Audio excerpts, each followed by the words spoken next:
نماز کبھی نہ چھوڑنا۔ یا رسول اللہ، میرے اور میرے گھر کے بیچ میں درخت ہیں، جھاڑیاں ہیں، میں اندھا ہوں، مجھ سے چلا نہیں جاتا، تو یہ اس میں لگ کے میں گر جاؤں گا، اپنے آپ کو نقصان پہنچا دوں گا، کیا میں گھر میں نماز پڑھ سکتا ہوں؟ حالانکہ میں نے سوال کیا کہ حل تسمع النداء، کیا تمہیں گھر میں اذان کی آواز پہنچتی ہے؟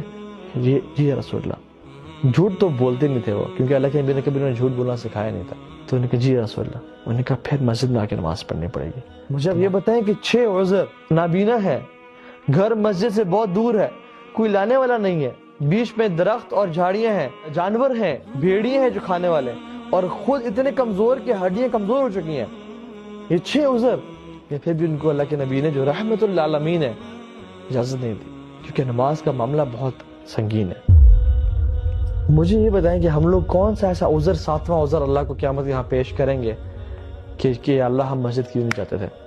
میں شخص جس نے نماز باجماعت پڑھنا چھوڑ دی، کیوں؟ کیونکہ میرے پڑوسی مجھے بڑا نیک سمجھیں گے، جو گارڈ ہوگا یا گزرتے ہوئے جہاں سے میں گزروں گا لوگ سمجھیں گے بڑا نیک انسان ہے۔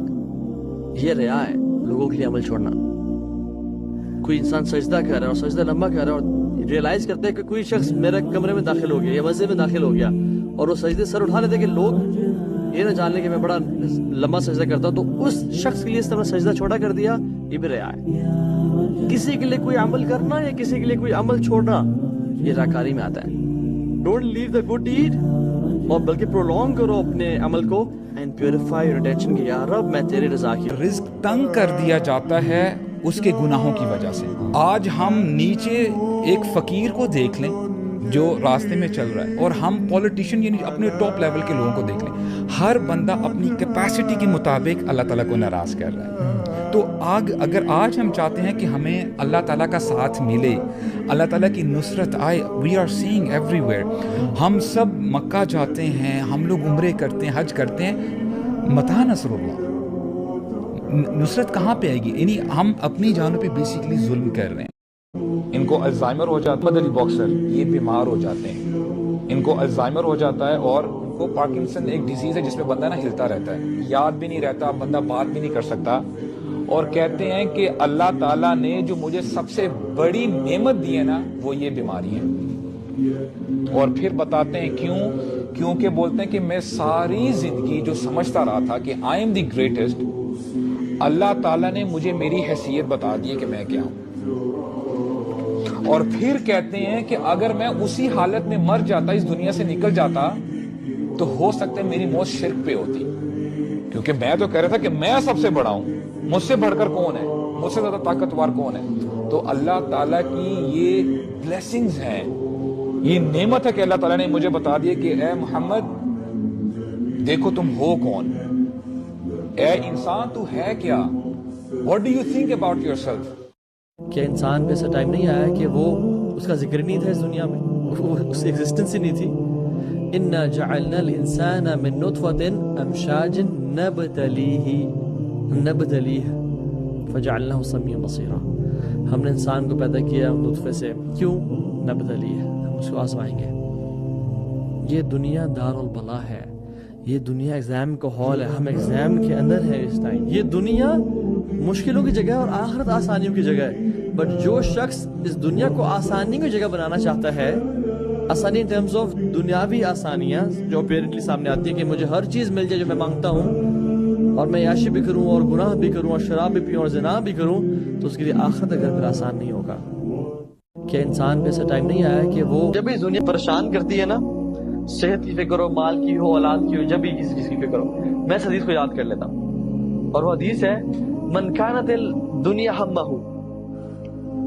جس کا ہم اور غم یہ دنیا کی زندگی ہوئی، فرق اللہ علیہ امرہ، اللہ اس کے تمام کام بکھیر دیتے ہیں، وجعل فقر بین عینیہ، اور فقیری کو، پاورٹی کو اس کی آنکھوں کے سامنے رکھ دیتے ہیں۔ all what he fears is poverty، کہ میں ہائے میں غریب نہ ہو جاؤں، اور دنیا اس کے پاس اتنی ہی آتی ہے جتنی اس کے لیے پہلے سے لکھی ہوئی تھی، ساری ٹینشنز کے بعد، ساری مشکلوں کے بعد دنیا اتنی آنی جتنی پہلے سے لکھی ہوئی تھی۔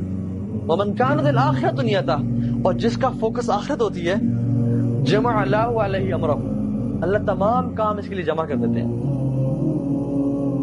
انسان کبھی کبھار یہ سوچ بیٹھتا ہے اتنی بڑی کائنات ہے، اتنے لوگ ہیں، اتنی مخلوقات ہے، ہو سکتا ہے میں 10 اگر میں نے کام کیے ہیں ایک آدھ مس ہو گیا ہو، کسی کو پتہ ہی نہ چلا ہو۔ اللہ سبحانہ و تعالیٰ کو ایک ایک ایکشن، ایک ایک چیز کے بارے میں پتہ ہے۔ سورہ مریم میں ایک پوری آیت بھی نہیں ہے، آیت کا حصہ ہے جہاں پہ اللہ تعالیٰ فرماتے ہیں وَمَا كَانَ رَبُّكَ نَسِيًّا۔ سبحان اللہ، اللہ تعالیٰ بھولتے نہیں ہیں، اللہ تعالیٰ بھولتے نہیں ہیں۔ سبحان اللہ، کیا مطلب ہے؟ نہ جانے کتنے ایسے اعمال ہیں ہم نے کیے بھی ہوئے لیکن we don't remember them anymore. Guess what? Allah subhanahu wa ta'ala knows them already. اللہ تعالیٰ کو ایسا مت سمجھیے گا کہ اللہ تعالیٰ بھول چکے ہیں۔ اگر آپ بھول چکے ہیں it's not necessary کہ اللہ تعالیٰ بھی بھول چکے ہوں، نہیں، اپنے آپ کو دھوکے میں مت ڈالیے گا۔ وَمَا كَانَ رَبُّكَ نَسِيًّا، اللہ تعالیٰ بھولتے نہیں ہیں۔ کچھ روایات میں تو یہ بھی آتا ہے کہ ابراہیم علیہ السلام سے پوچھا گیا کہ سب سے بہترین مومنٹس آپ کی زندگی میں کون سے تھے؟ تو ابراہیم علیہ السلام نے کہا کہ جب میں آگ میں تھا کہ اللہ تعالیٰ نے اس کو حکم دیا تھا کہ ٹھنڈی ہو جا، اور اتنی ٹھنڈی نہ ہونا کہ ابراہیم کو تکلیف پہنچائے، سلامتی والی بن جانا۔ تو those were the best moments that I spend in my life. اور وہ کس طرح سے ٹھنڈی ہوئی کہ صرف ابراہیم کے لیے ٹھنڈی ہوئی، لیکن جو رسیاں ابراہیم علیہ السلام کے ہاتھ پہ بندھی ہوئی تھی ان کے لیے ٹھنڈی نہیں ہوئی۔ اس رسیوں کو جلا دیا مگر ابراہیم علیہ السلام کے بال تک کو بھی نہیں جلایا۔ اور جب ابراہیم اس آگ سے نکلے تو ان کا جو باپ تھا آزر وہ دیکھ رہا تھا اور کہتا ہے نعم ربک یا ابراہیم، کیا رب ہے تیرا ابراہیم۔ کہ جب جب آپ نے اللہ تعالیٰ کے لیے کوئی قربانی دی ہے نا، آپ ایک عجیب لذت محسوس کر رہے ہیں۔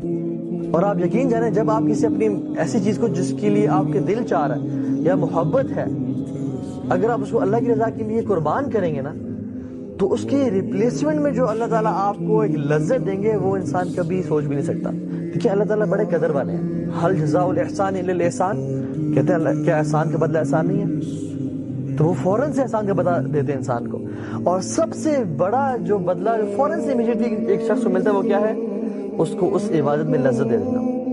کہ جب جب آپ نے اللہ تعالیٰ کے لیے کوئی قربانی دی ہے نا، آپ ایک عجیب لذت محسوس کر رہے ہیں۔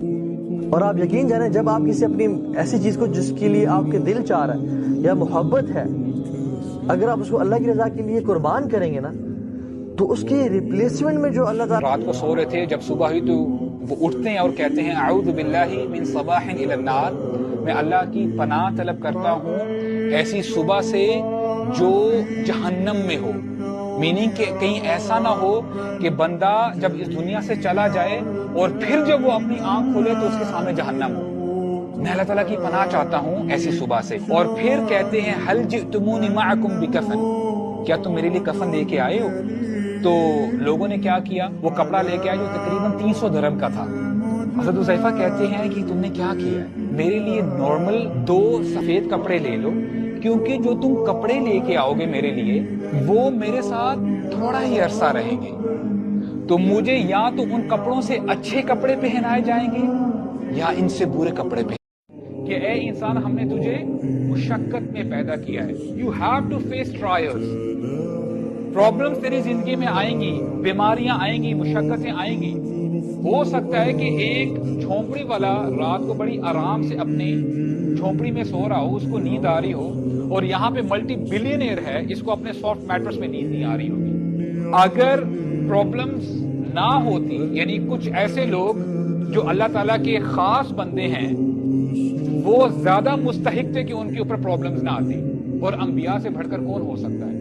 رسول اللہ فرماتے ہیں اشد الناس بلاء الانبیاء، سب سے زیادہ جن کو آزمایا گیا تھا وہ انبیاء تھے، اللہ کے رسول۔ ہم وہ قوم ہیں جس کو اللہ نے اسلام سے عزت دی ہے، اسلام کو چھوڑنے میں ذلت ہے، اسلام کی ویلیوز کو کمپرومائز کرنے میں، چاہے باس کو خوش کرنے کے لیے ہوں یا اپنے پیرنٹس خوش کرنے کے لیے، کسی لڑکے یا لڑکی خوش کرنے کے لیے، خاندان والوں کو، اس میں انسان کی ذلت ہے۔ لوگ ریسپیکٹ بھی اس انسان کو کرتے ہیں جو پرنسپلز والا ہو، جو ویلیوز والا ہو، اور ہم تو پیپر کے لیے بھی نماز چھوڑ دیتے ہیں۔ سو اسلام سیٹس یو فری۔ دیکھیں 3-4 خوف ہوتے ہیں انسان کو، ایک پیسہ مجھ سے لے لیا جائے، دوسرا میرے بارے میں لوگ کیا کہیں گے، میری عزت، تیسرا میری جان۔ اسلام ان تینوں فیئر سے انسان کو آزاد کرتا ہے، فائنینشیل انزائٹی سے، انزائٹی آف لائف سے، anxiety of what people think of me.